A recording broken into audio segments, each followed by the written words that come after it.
Oh man, don't be discreet. I need to get one while that sign is there. Up at the podium. Because they don't have the thing there all the time. I wouldn't necessarily recommend it. Right. But as soon as they're done, definitely.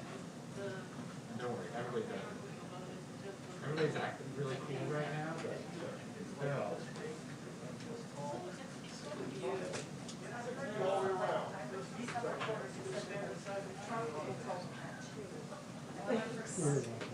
You're trying to wear it, right? Yeah, so other than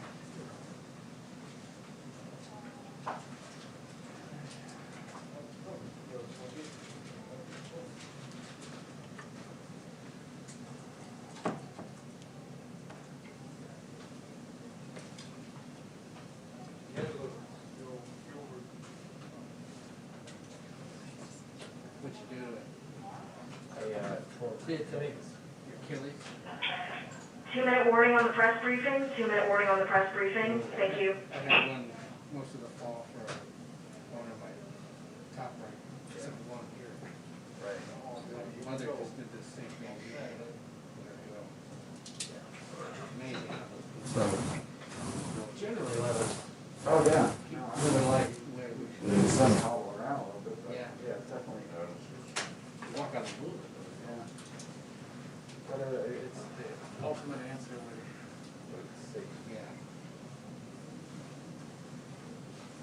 It's solution for right now.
Hi, everyone.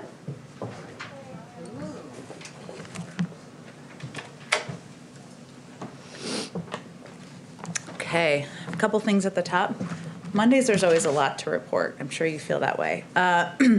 Later today, the President, the First Lady, the Vice President, and the Second Gentleman will mark the solemn milestone of 500,000 American lives lost to COVID-19. They will ask all Americans to join in a moment of silence during a candle lighting ceremony at sundown. President Biden will also deliver remarks and order all flags on federal property to be lowered at half-staff for the next 5 days. Tonight's events, including the President's remarks, will highlight the magnitude of loss that this milestone marks for the American people and so many families across the country. He will also speak to the power of the American people to turn the tide on this pandemic by working together, following public health guidelines, and getting in line to be vaccinated as soon as they are eligible. As you all know, there are a number of confirmation hearings coming up this week. Almost 500,000 Americans, and as we look at these, we're looking at it through the prism of the fact that almost 500,000 Americans, as I just noted, have lost their lives to this cruel pandemic. Tens of millions have lost their jobs. Families can't put enough food on the table, and millions of children need their schools reopened. And central to the all-hands-on-deck response we're executing from the Biden-Harris administration is having qualified, experienced, and groundbreaking nominees installed as quickly as possible. And we want to thank, of course, the Senate for the steps they have taken, I should say, over the last few weeks to support and confirm, often with large bipartisan votes, many of our nominees. But underlining our pressing need to have our team in place, we have, of course, Merrick Garland, who is currently doing his hearing right now, who's been endorsed by multiple former Republican attorneys general as someone faithful to the law, not politics, and who multiple Republican senators agree is apolitical, would come to the job with decades of experience. Javier Becerra, Attorney General Javier Becerra, who helped play a role in getting the Affordable Care Act through and brings decades of healthcare policy experience to the table. As Attorney General of California, he fought alongside his Republican counterparts to expand access to COVID treatments. Neera Tanden, a brilliant policy expert with experience at the highest levels of government, also running a big think tank in Washington, D.C., who understands firsthand the power of policy in helping families gain a foothold in the middle class. There was a wide spectrum of support, ranging from the Chamber of Commerce to labor unions. Miguel Cardona, a former public school teacher, who will champion and help expedite the reopening of our schools. That will be his first priority. We're eager to see him in place. And Congresswoman Marcia Fudge, who served as mayor and has formerly served as a mayor and will be invaluable as both parties work to protect families from losing their homes during the COVID outbreak. As you know, many of you saw, the president just made an announcement this morning about important changes to the PPP program to ensure small businesses, especially minority-owned and mom-and-pop businesses, get the help they need to keep their doors open and keep workers on payroll. 98% of companies have fewer than 20 employees, and a big part of this announcement will apply to those companies. The small businesses employ nearly half of America's workers and account for 44% of our nation's GDP. More than 400,000 small businesses have permanently shuttered due to the pandemic. Millions more have lost substantial revenue. So clearly an area where there is a need for great focus. His announcement includes instituting a 2-week window starting Wednesday, during which only businesses with fewer than 20 employees, so 98% of them, can apply for relief through the program, so that we prioritize support to businesses who were previously left behind. The changes also include expanding eligibility so that sole proprietors, independent contractors, and self-employed Americans, as well as immigrants who are lawful permanent residents, can receive more support. And finally, the changes announced today will roll back restrictions that disproportionately impacted entrepreneurs of color from receiving relief, including Americans who are behind on student loan payments and business owners who were formerly incarcerated for non-fraud convictions. I also just had an update on the winter storm. On Friday, the president approved a major disaster declaration, as many of you know, for the state of Texas, including public and hazard mitigation assistance for all 254 Texas counties. In that declaration, 77 Texas counties were approved for individual assistance, which allows for uninsured property owners to seek federal assistance if their home is damaged by burst pipes caused from freezing weather. More counties we expect more counties to be added as more work is done to evaluate need, and that's a reflection of FEMA's initial evaluation. In the meantime, the president has asked FEMA to do everything it can to rapidly distribute aid to the state of Texas. So far, more than 1 million meals have been shipped to Texas, more than 4 million liters of water have been shipped to Texas. The Department of Defense fixed-wing aircraft continue to deliver water in bulk to multiple locations in Texas. They've completed 9 missions so far, with an additional 10 missions planned for today. 69 emergency generators and more than 120,000 blankets have been delivered to Texas. And over the weekend, Homeland Security Advisor Liz Sherwood-Randall, National Economic Council Director Brian Deese called Governor Abbott to update him on the broad federal effort the president has requested to support citizens of the state in coping with the impacts of the storm and, of course, the recovery from here.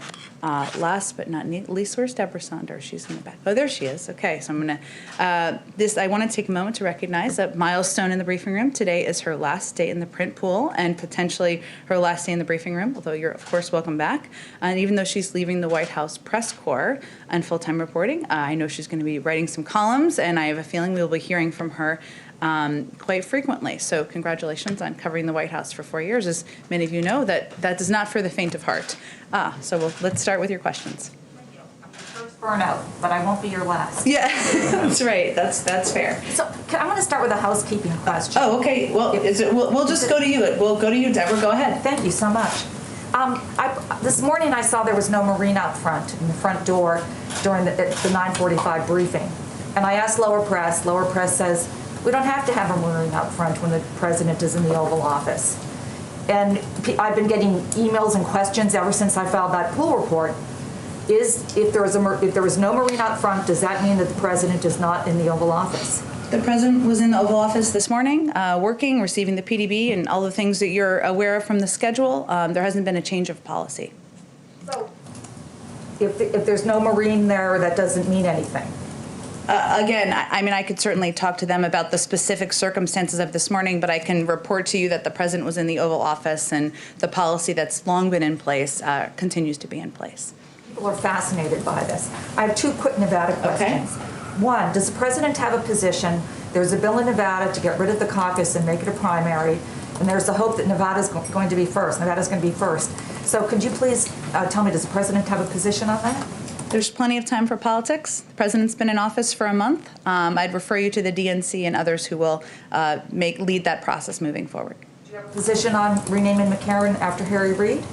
Well, the president is a big fan, close friend of Harry Reid, worked with him closely on a number of important issues, including getting the Affordable Care Act through. As I understand it, it's passed the local legislature, I believe, and it's now through, or the local, where it needs to pass locally, I should say, and it's now being considered by the FAA, so I would refer you to them. And one last question Okay. about the way Washington looks right now. There are fences everywhere. We have National Guard.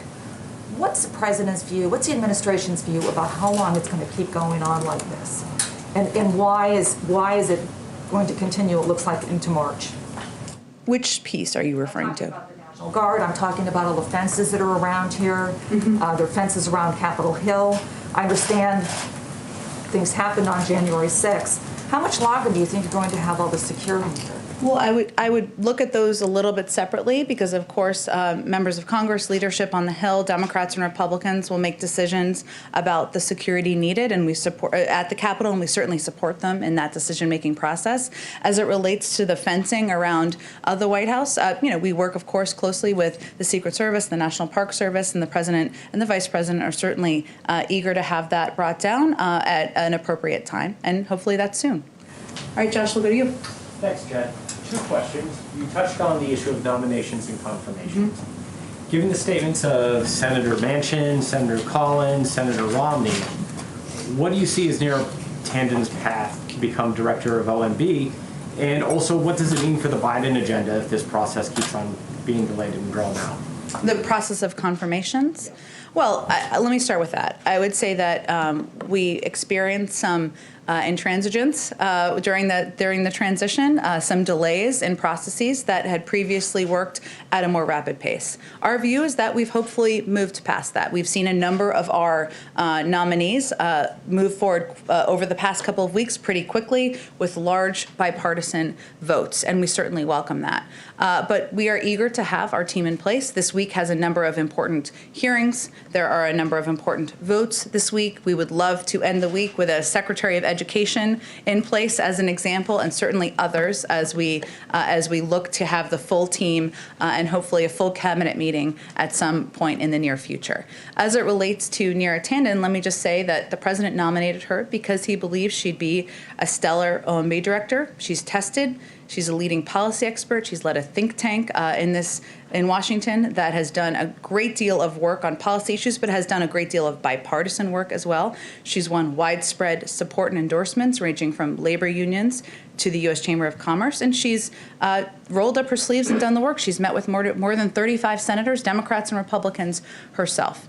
This is a process. Confirmations, getting individuals confirmed she has 2 committee votes this week, and we're working toward that, and we'll continue to work in supporting her nomination. So you still see a cap to 50 votes or more? We do. And then secondly, on Iran, we've seen some issues with regard to Iran restricting access to nuclear inspectors. And I was curious for how this works with Secretary of State Blinken saying he expects strict compliance by Iran in order to re-enter the deal with the United States. Well, first, I think you're referring to the reports from the IAEA over the weekend and kind of discussions they had about Iran's compliance and access that they would have or were looking to have to Iran's facilities on the ground. And certainly, I would send you to them on that. But I would say that what Secretary Blinken's and announcement and what our announcement that came out last week is a reflection of is an openness to have a conversation, an openness to diplomacy. And that invitation was issued by the Europeans to invite us, to invite the Iranians to the table to have a conversation. We have indicated, sent no indication that we are willing to take additional steps in advance of that. What we're willing to do is sit at a table and have a diplomatic conversation because we are looking to prevent Iran from acquiring a nuclear weapon, and we believe diplomacy is the best way to do that. Let's go, Jeff. Just one follow-up on Iran. Iran's Ayatollah said today that Iran may enrich uranium up to 60% purity if needed. What is the White House's reaction to that, and how does that impact the statement that you made last week about openness to talks? Well, again, Jeff, Iran is a long way from compliance, and that hasn't changed. I said that last week, and I believe my colleague, National Security Advisor Jake Sullivan, conveyed that just yesterday. That has not changed.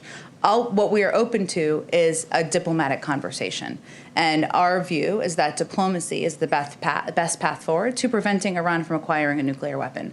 That does not mean they have clearly not taken the steps needed to comply. And we have not taken any steps and made an indication that we are going to meet the demands that they are putting forward either. Does this kind of rhetoric concern you, though, in terms of the possibility for diplomacy? Well, I think we're at the stage where we're waiting. The Europeans are waiting to hear Iran's reply to their invitation to have a conversation. So that's the stage we're sitting at this point in time. Also in the realm of diplomacy, China's foreign minister made some remarks today about wanting to sort of rejig the relationship with the United States, and he called for tariffs to be removed. I know that this policy is under review along with lots of policies, but can you give any reaction to what he has said and any update on President Biden's feelings about tariffs and broader China policy?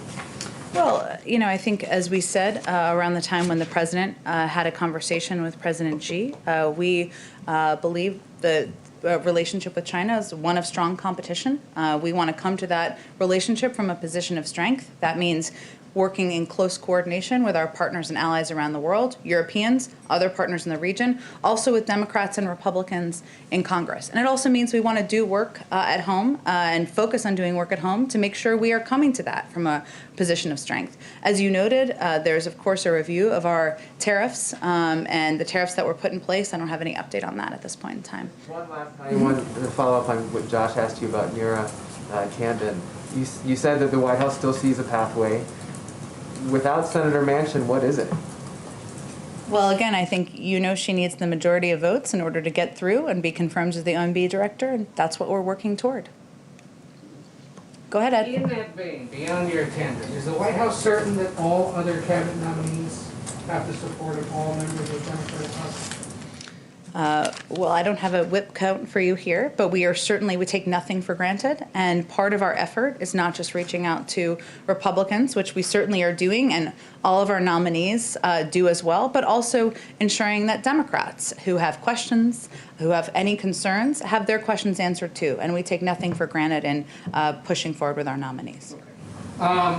In opposing Neera Camden, Republicans and at least one Democrat have said they expected more from the president's nominees in the vein of uniting a divided country. What's your response to that specific criticism that they have leveled, that she spent years stoking that divide on the air and online? Well, here's what I can convey about her work as somebody who ran CAP, the Center for American Progress.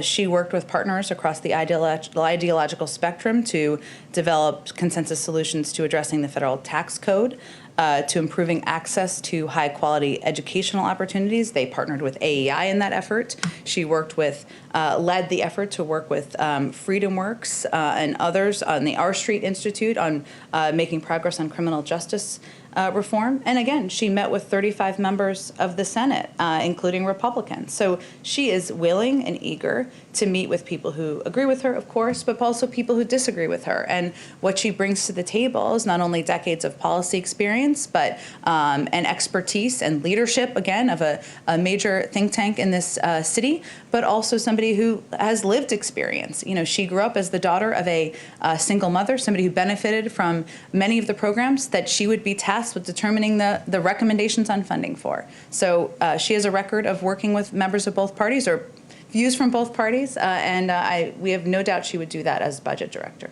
On the COVID bill, the President talked a little while ago about it and noted that there are some concerns about the size of the price tag, and asked, what would you cut? Would the White House be okay if it went north of $1.9 trillion for whatever reason? Well, I think the president proposed the $1.9 trillion size because he felt those were the components that were needed to meet the moment we're facing, and certainly, he looks to Congress to negotiate through what can be added or subtracted from that package, but he had the key priority components in it because that's what he felt would meet the moment. That's what health and economic experts were telling him. But I don't have anything more for you beyond what he proposed. And real quick on Iran, specifically the hostages that they're holding. Jake Sullivan said yesterday, we've begun to communicate with the Iranians on this issue. They later clarified it's not with Washington directly. So can you just clarify, is this being done through the Swiss or through other European officials instead? We have a range of means of communicating with the Iranians, and we certainly raise American citizens who are being held in Iran through those channels, but I don't have anything more specific for you. So there's nothing direct going on as far as you know between the United States and Iran? Again, we have a range of channels that we navigate or communicate through, direct and indirect, but I don't have anything more specific to lay out for you. Go ahead. Thanks, Ed. I just want to go pick on what Ed was saying here. Because Sure. The president just said that he sort of seemed to put the ball on Republicans' court. He said critics are saying that the plan is too big. What would you have me cut? What would you have me leave out?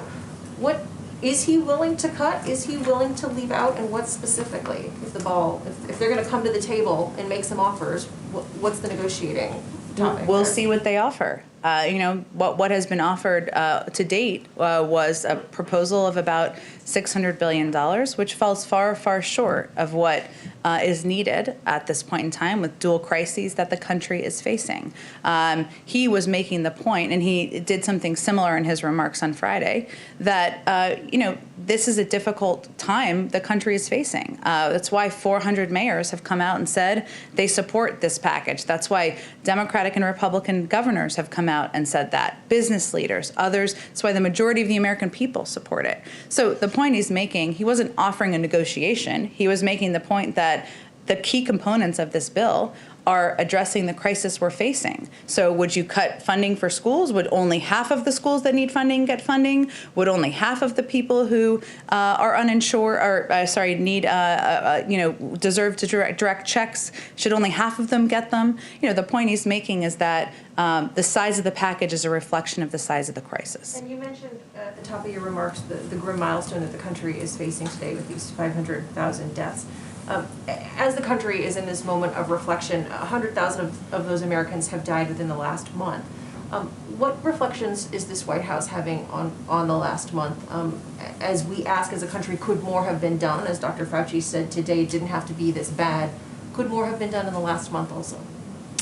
Well, I think we, inherited a circumstance where there were not enough vaccines ordered. There were not enough vaccinators available to vaccinate Americans, and there were not enough places for people to go to get those vaccines shot into their arms. And you can always look back and say, we wish we would have done this better. We wish the storm wouldn't have come. But our focus is on building out of the hole that we inherited, and ensuring that we are taking every step necessary, every step possible to reach people in their communities, to tap into the manufacturing sector through the DPA, to communicate effectively about eligibility, and that's what our focus is on at this point in time, the path forward. Go ahead, Caitlin. A few questions for you. One, on the COVID relief bill, Senator Bernie Sanders said he does believe that the parliamentarian is going to rule that $15 minimum wage can be in there. But given 2 Democrats have said they do not want it in there and they don't want to vote for it if it's in there, if they rule that it can be in there, does President Biden still want it included? Well, the president would not have included an increase in the minimum wage if he did not want to see it in the final package. And certainly we are in close touch with Senator Sanders and his team, and we hope that he's right and that it is included in the package. But we'll see what the parliamentarian says. That process, as you noted, Caitlin, is underway now, the bird bath, as they call it, my favorite term of the week, and we'll see what comes out on the other end. And then what it looks like for members of Congress and who have expressed support or opposition to it, they'll have to make a decision at that point in time. But the stage we're at right now is it needs to go through the parliamentary process. Okay, and on your tangent, you talked about how you believe, the White House believes she is qualified for this job. You talked about her past experience, but the specific criticisms that we're getting from these people who are saying they are not going to vote for her is that Mitt Romney said he is critical of extreme rhetoric. Susan Collins says she's demonstrated exactly the kind of animosity President Biden pledged to transcend. Manchin said he's worried that her statements will have a toxic and detrimental impact on the working relationship that they're expected to have with the budget director. So does the White House believe that her past statements are inflammatory? Well, Caitlin, the president would not have nominated her if he did not think she would be an excellent OMB director. And he nominated her because she is qualified, because she is somebody who has a proven experience and record, as I outlined earlier, of working with different groups and organizations with different political beliefs, and because he believes that her own experience will contribute to taking a fresh perspective and a fresh approach to this position. So we simply just disagree with whether she's the right person for the job with these senators. So President Biden did not have any concerns about her past statements? I think I'll leave it at what I've said so far. Go ahead. I have one more. So yeah, just go ahead. More housekeeping. By this time in their presidencies, both President Trump and President Obama had held solo press conferences. Mm-hmm. So are there plans for President Biden to hold a solo press conference anytime soon? He will hold a solo press conference, but I don't have a date for you at this point in time. This week? Not this week, no. Go ahead. The inquisitors himself? What'd you say? Will he get to pick the inquisitors himself? Well, typically any president has a list of people that they're going to call upon, but usually it's a large number of people who are in the press room, and we certainly hope we'll be able to do that in a COVID-safe way. Go ahead. Thanks, Jen. A couple, if I could. One, just following up on Neera Tanden. Has the White House reached out to any Republicans who have not yet said how they're going to vote? We have been working the phones, in touch with Democrats and Republicans and their offices through the course of the weekend. And then also on the COVID bill, a CBO analysis suggested that only a small portion of the $130 billion for schools would actually be spent in the current fiscal year. Mm-hmm. What exactly is the White House doing to ensure that money would actually mean that schools could potentially open in March and April before the academic year ends? Well, a big part of the challenge here for a number of schools is that they need, in order to operate responsibly and given the threat of budget cuts, they need to obligate funds according to spending plans rather than exhausting all balances as soon as they're received. So the challenge here is, how do they plan ahead, right? They can hire, if they need to hire additional teachers now for smaller class sizes, or if they need to hire bus drivers, or if they need to do improvements to their facilities. They want to be able to know, understandably, just like any business or company, that they will be able to employ teachers next year and the year ahead. So that's why this funding is so essential, is because they need to be able to plan ahead so that they can make the improvements now, do the hiring now. Go ahead. Thanks, Jen. Just quickly on Iran, have there been any progress in learning whether Iran is going to come to the table and sit down? I mean, any word privately, back channels, any progress on that note? Where it really stands right now is the Europeans issued the invitation, and they're waiting for a response from the Iranians. So I don't have anything more to read out beyond that.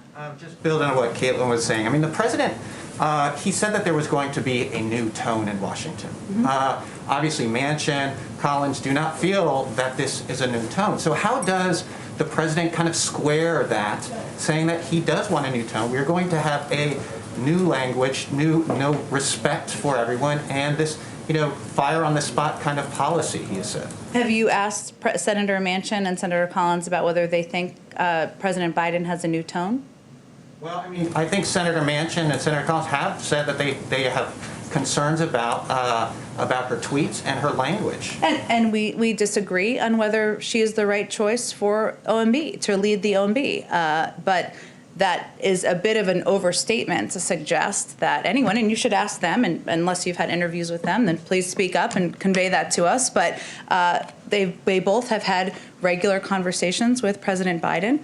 We look forward, let me finish. We look forward to working with them on a range of priorities and issues, whether it's the American Rescue Plan, whether it is immigration, addressing the outdated immigration system, whether it is foreign policy issues, and he'll continue to engage and have discussions with a range of senators, including people where he has disagreements. And I think that's fair, but I think the question is the president okay with the language and rhetoric that Neera Tandon has used in direction of other members of Congress, including some Democrats and especially Republicans?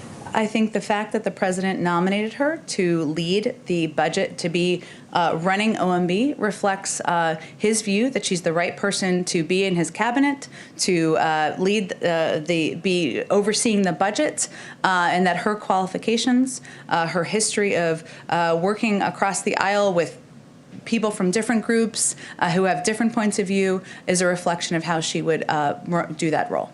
Can I ask you about some members of Malcolm X's family have made public that a letter that they said was written by a deceased police officer that stated that a New York police department and FBI may have been behind the 1965 killing of the activist. I just wanted to know, does the administration think that this is something that should be looked into?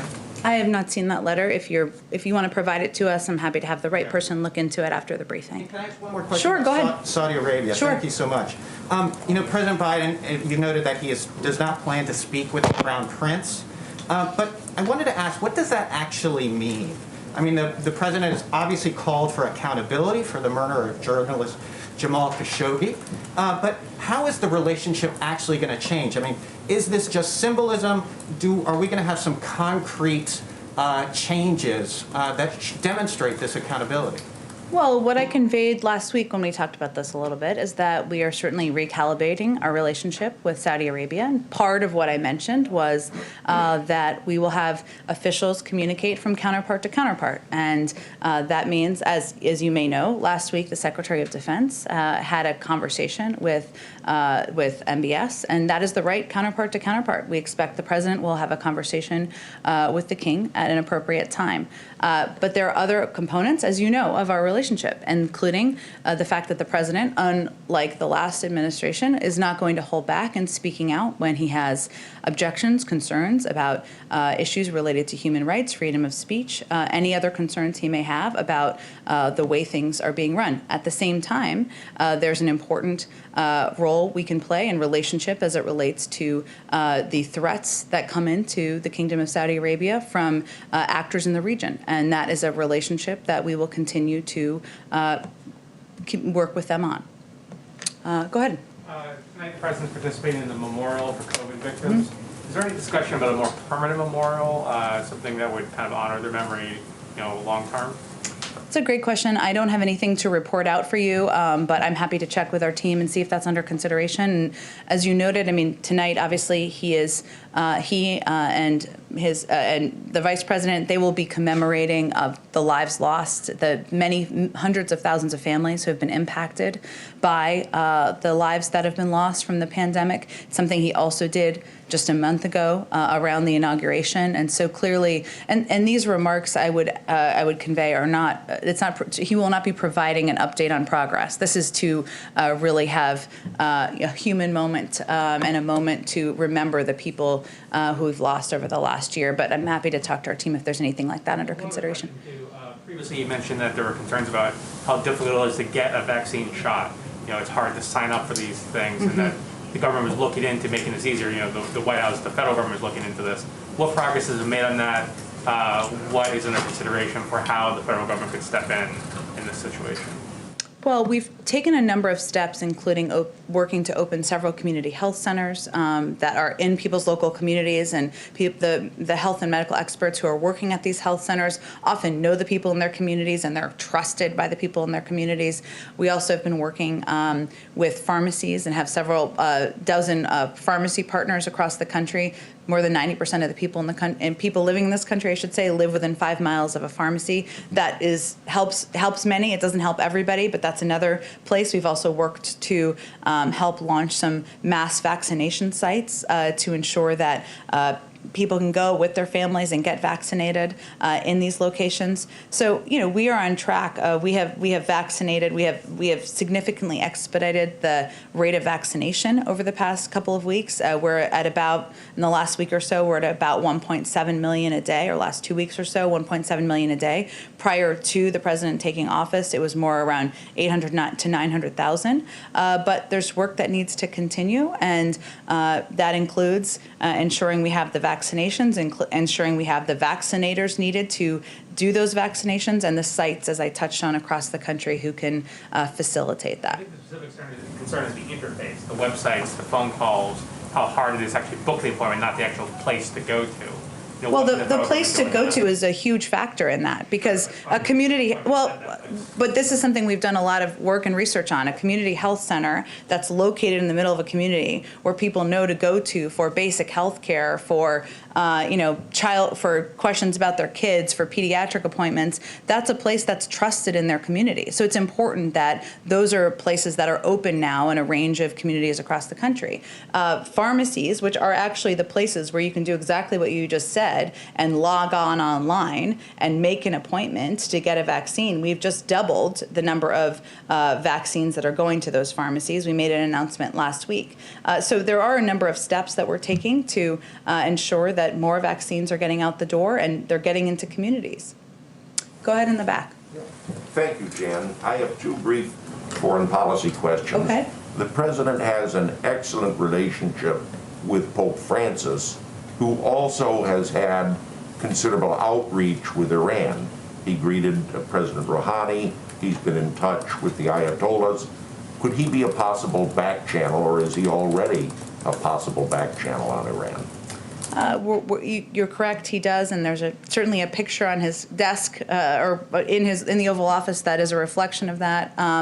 But the proper channels at this point are we're going to work in partnership and through the P5+1 partners and allies. We worked through for the first round of the putting the JCPOA together. We're waiting at this point to hear back. The Europeans are waiting to hear back from the Iranians on whether they are open to that diplomatic conversation. So really the discussions are at that stage at this point. So the Pope's not going to be involved in any way in that? Right? I certainly would never claim to speak for Pope Francis or any pope, and you can certainly reach out to the Vatican if they have intention of getting engaged in some capacity. Right. The other question I have is that as Vice President, the President met and talked to the President of Rwanda, Paul Kagame. Does he have any views on the current trial that's going on in Rwanda of Paul Rusesabagina, the central figure in the Hotel Rwanda movie, who many say was kidnapped illegally, but who the government defends and said should be on trial?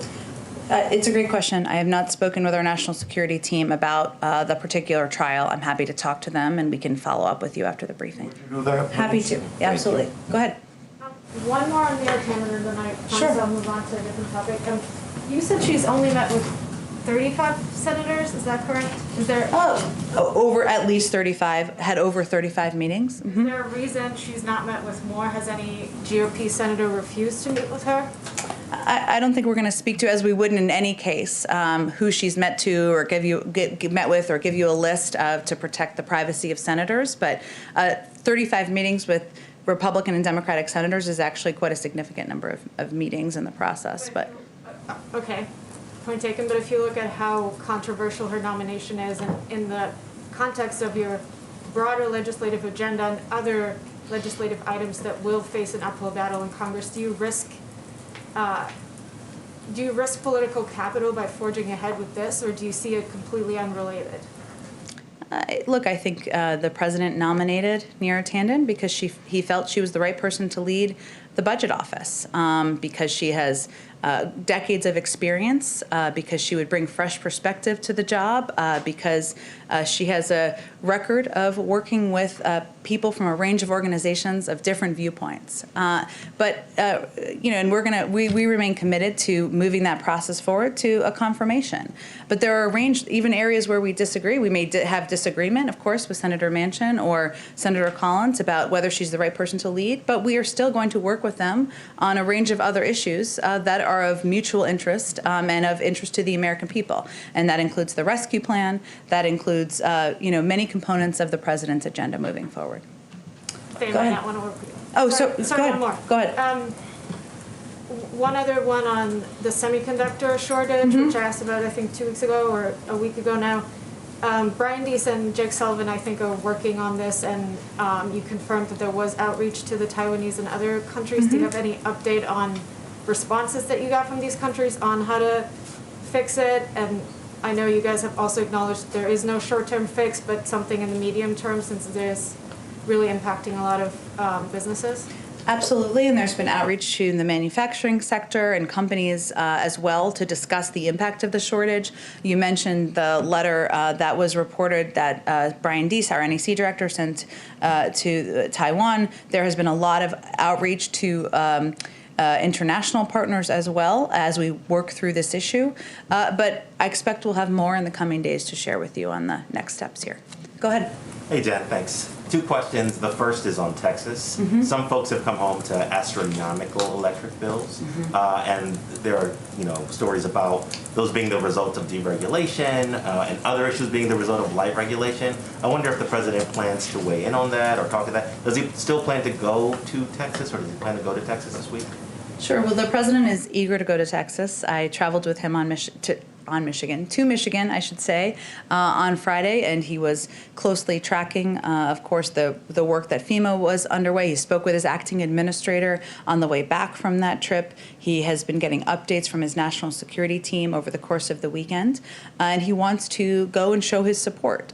He also is fully aware of the footprint of a president of the United States and everything that comes with that, traveling to a disaster area. But we are hopeful that trip can happen as early as this week. Sure. One more question on hopefully getting a preview of the timbre of tonight's speech.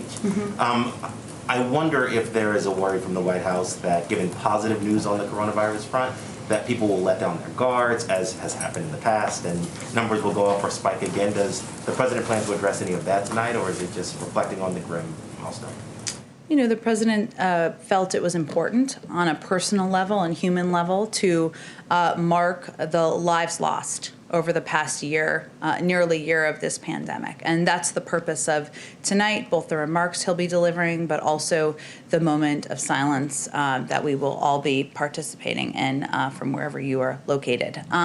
But he is also quite mindful. So tonight is not the night to give advice to the public or give an update on progress being made. But he has, at every opportunity he has been given, from last Friday to most times he's speaking publicly, convey that his focus and his commitment is on getting the American Rescue Plan passed, ensuring we have enough vaccines to vaccinate 300 million Americans, but the American people have a role to play here as well, which is wearing masks, social distancing. Everybody wants to get back to normal, but the president, the federal government can't do that alone. It is going to take everybody participating in that process to get closer to normalcy in the country. Go ahead in the back. Thank you, Jen. I have one question and one from Canadian journalist. This is follow-up on Nord Stream 2. Several Republican members of Congress criticized the administration for a failure to name new targets for sanctions related to Nord Stream 2 in a report required by Congress. And Democratic Senator Jean Shaheen is also asking for explanation. And just today, foreign ministers of Poland and Ukraine urged President Biden to stop the project. Your response? Well, President Biden's view remains that Nord Stream 2 is a bad deal. It's a bad deal because it divides Europe, it exposes Ukraine and Central Europe to Russian manipulation, and because it goes against Europe's own stated energy and security goals, which I think is a shared concern that many of the individuals you mentioned have expressed. We're continuing to monitor activity to complete or to certify the pipeline, and if such activity takes place, we'll make a determination on the applicability of sanctions. And sanctions are only one of many important tools to ensure energy security, so we're also going to work with our allies and partners to reinforce European energy security and to safeguard against the sort of predatory behavior we have warned against. This is a question from James McCartan from the Canadian Press, ahead of President Biden's meeting with Prime Minister Justin Trudeau. So he's asking, what commitments is the President prepared to make to Prime Minister regarding the continued detention of 2 Canadians in China? And is the President Biden willing to make exceptions from his Buy American provisions for Canadian contractors and suppliers? Well, on the second one, he signed an executive order. We're, of course, evaluating procurement components of that, but no changes anticipated. Of course, the Prime Minister will bring up whatever he would like to bring up, as is true of any bilateral meeting. We expect the President, during the meeting, to highlight the strong and deep partnership between the United States and Canada as neighbors, friends, and NATO allies, that they will discuss issues of mutual interest from COVID-19 to climate change and the economic ties that bind our countries, as well as the deep people-to-people bonds we share. And after the conclusion of the meeting, I'm sure we'll have a readout of what was discussed and communicated during his first bilateral meeting. Thank you. Go ahead. Thanks, Jen. Even while acknowledging the grim milestone that we're hitting today of 500,000 deaths in the country, it's worth mentioning that around the country, cases, hospitalizations, and deaths currently are plummeting. And as the pace of vaccination increases, I'm wondering, does the administration think that we're either at or close to a sort of turning point as it comes to the pandemic? Well, I certainly understand the question, and it's one that I'm sure all of your friends and neighbors are asking you as well. But I know that there'll be a briefing later this afternoon with our health experts, as we do Monday, Wednesday, and Friday. I would say, though, that 500,000, a milestone of 500,000 deaths is certainly not something we're celebrating. And it's hardly something, it's something to commemorate and to take a moment to remember all of the families that have been impacted across the country. We feel there has been some progress made. We're leading the world in the number of vaccinations administered, and second only to Israel in the share of population fully vaccinated. We're, of course, implementing new masking requirements to make sure people stay safe. But as someone alluded to or in an earlier question, we need to remain vigilant, both from the federal government, the American people need to, and it's still going to be months and months of sacrifice, of work, of suffering, unfortunately, in order to get through the pandemic. Thanks, Jim. Thanks, everyone. Thank you.